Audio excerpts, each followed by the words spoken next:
plant, and there's a couple of things we should talk about real quickly. First, I used to stamp steel, and we would take at the Tupelo company, I'd take a sheet metal like they've got, and I'd pull it in, and I'd try to line it up, and I'd stamp it one time, and it would come like this, and I'd try to line it up again, and it would stamp another time. This would take me about 5 minutes. And finally, after I got through with that, I would unload it with a suction cup thing and put it over on the side.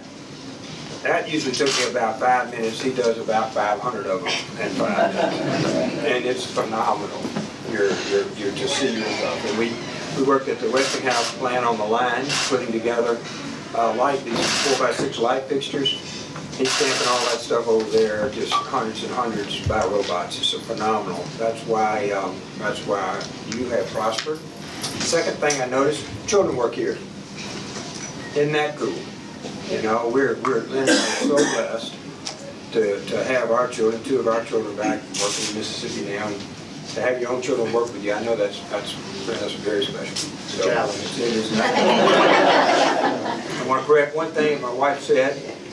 We do have a 4-year-old, our 7th grandchild arrived on Saturday, and his official name is Howard Gelbert, but mercifully they're calling him Howard. And I think that was the only unanimous vote we've had in the family. We've been around families before, that was unanimous. It is a special time for us, and that's the reason we're here today. Real briefly, y'all hired me 12 years ago. Lynn Ford helped me get elected. When we started 12 years ago, we said, we're going to redo the corporate structure and business laws in Mississippi, and we're going to make it very easy to do business in Mississippi. We take 700,000 documents now. We take them all electronically. The most automated Secretary of State. And I lowered the filing fees. Lowest filing fees in the country. We rewrote every single business law. Corporations, LLCs, we do 22,000 of new ones a year now. And Lynn helped get all those through the legislature. We rewrote every law in Mississippi. There's a business law. Once that was done, we took on voter ID. Voter ID was going to be the most contentious thing ever. It'll never pass. We're all going to get sued. Hundreds of thousands of people will be disenfranchised. It never happened. One state didn't get sued. And we did that by getting everybody together, coming up with people who were for and against, coming into a room, making it work. And now, a recent poll showed 81% of Mississippians have voter ID, regardless of your political party. 81%. So we've turned the pages of history there, and I was pleased to work for you for the 12 years. But as we looked at little Howard and the 6 other grandchildren we got, we started thinking about where we're going. Where is Howard going to work? Who's he going to work with? Who's he going to work for? Maybe one day maybe he'll own his own business, just like here. What will Mississippi look like in 2030 and 2040 when they're approaching the workforce and doing the things we have to do? And with that, Lynn and I decided that the best, most effective way to use the talents we've got is to run for lieutenant governor. And so I'm going to apply for that job. And I need y'all to help me get it.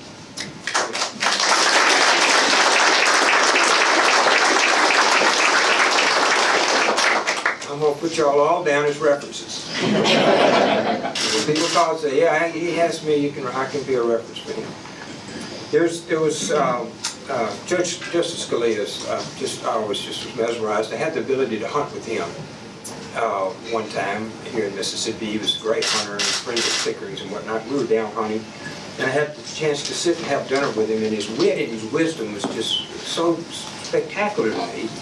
So one of the things he said, it is less important what you're committed for than what you're committed to. And I thought about that the other day when we were getting ready to launch here and come around. And I want to tell you what we're committed to. We're committed to having an educated workforce. That begins at 4 years old in Mississippi. And it goes through it. With public education doesn't prosper, we won't prosper as a state. Just as simple as that. So that committed that part. And our public education teachers are not paid. They're not paid properly. So they need to be compensated to a level that will attract and maintain them in the workforce. Educated workforce is where I'll spend at least half of my time going forward. In addition to that, there's other things. When you call the Secretary of State's office, and I'm real picky about this every Monday morning, just like you are about your equipment out there, I get a checklist. How many people called? How many did we answer? We answer 65,000 phone calls a year. We answer 65, and within 98 seconds with somebody that's happy you called there. That's the way the government ought to work. And when we started our government as it exists today in 1890, we just kept adding on, adding on, adding on, until what? Now we have 207 agency boards and commissions. And they've been built just as an add-on, like kudzu. Now I think it's time. I'm serious, it is like kudzu. Every time we need something else, it's sprung up over here. We need to re-look at how our government is functioning, and we need to build it from the citizen, from the customer up, just like I do in my office. It's not that hard. My budget this year is less than the day I started 12 years ago. We can do this, and we can free up dollars that go to other things we need, like teachers, and other things we need. Infrastructure. There's Highway 2325 extension, which is sometimes referred to as the Toyota extension here. 8 miles of 4-lane highway. We're not building any new highways in Mississippi. We can't exist on not having new infrastructure. That needs to go so that our plants here, the Toyota plants and others, can meet with the Huntsville plants. 15, Highway 15 from Ripley on down. All that 4 lanes long been needed in Mississippi. We, in North Mississippi, as you're growing, because y'all work here, y'all care about public education here, you care about your community here, you practice your faith, and you raise your families. That's the reason that it's growing right now like it's growing here. And the infrastructure has to grow with it. Without that, we end up short. Y'all are blessed with health care, with a tremendous hospital here, the largest one rural hospital in the country. I used to represent them back in when Aubrey Lucas was on the board, Hancock Fairbanks was on the board, several members of them. I did work for the hospital here. Always amazed me at the strength and vitality of that comes from y'all being here. Not everywhere in Mississippi is like that. A lot of our hospitals are closing. A lot of them have to be joined with others, and your hospital is providing that spoke, that center of the wheel to bring hospitals together. You'll see us working on health here in Mississippi. So those are the things that I'm committed to. Those are the things that we'll do when we get to be lieutenant governor.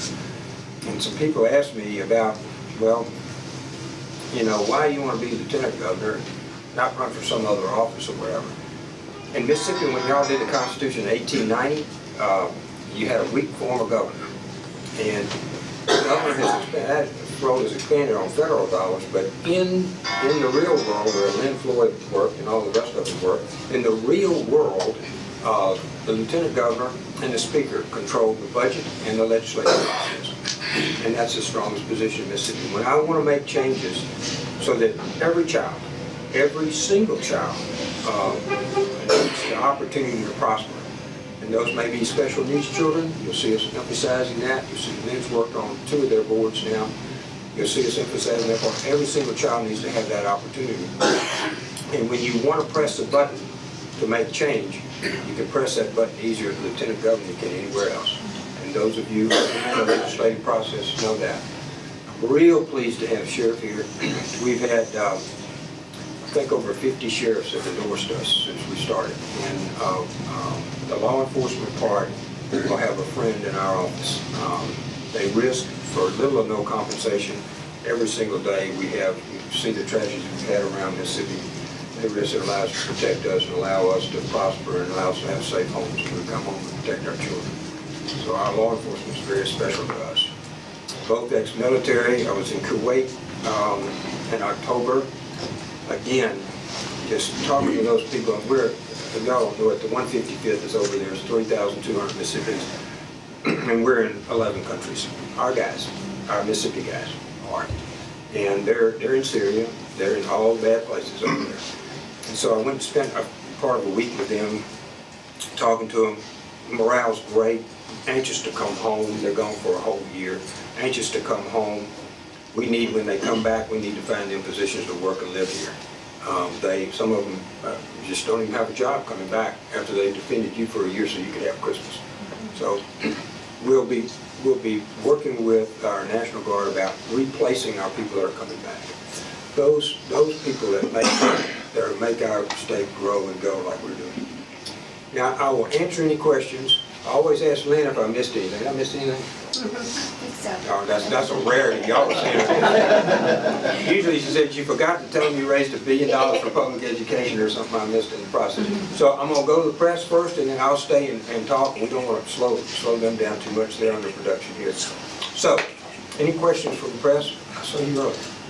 Anybody? Anybody? Y'all good? All right, I'll stop and do one-on-ones with y'all if you want to. Mississippi has a bright future. Every one of you believes that. You wouldn't be standing here today because you're participating in a political process. You know, somebody's going to be lieutenant governor. Somebody's going to be committed to just what I told you I was committed to. Y'all will make that selection. In a free and fair country like ours, we'll make that selection. We have a very bright future. And that future is your future. It's our future. It's my grandchildren's future, and I intend to maximize it. So hang with me. I don't believe everything that we do anything because we've always done it that way.